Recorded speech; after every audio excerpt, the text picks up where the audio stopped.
আসসালামু আলাইকুম। হ্যালো আমার ফ্রেন্ড ফলোয়ার বন্ধুরা, কেমন আছো সবাই? আমি আলহামদুলিল্লাহ ভালো আছি।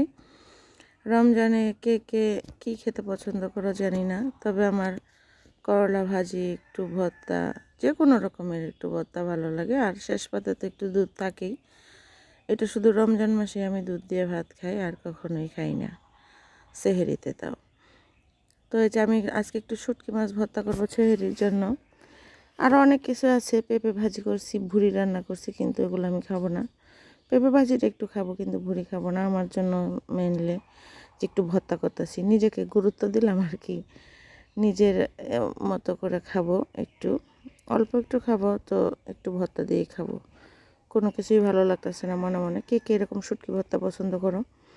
তো আমি আজকে শুটকিটা পিসনির মধ্যে ভর্তা করছি, একটু মানে একদম ফিনিশ না, একটু দানা দানা থাকবে। তো এই ভর্তাটা খাইতেও কিন্তু অনেক মজা লাগে। যাই হোক, ভিডিও করি বলেই তোমাদের সঙ্গে শেয়ার করি, না হলে তো এসব আর দেখানো হতো না। ভালো থাকো সবাই, একটু সাপোর্ট করবা, আমার জন্য দোয়া করবা। আল্লাহ হাফেজ।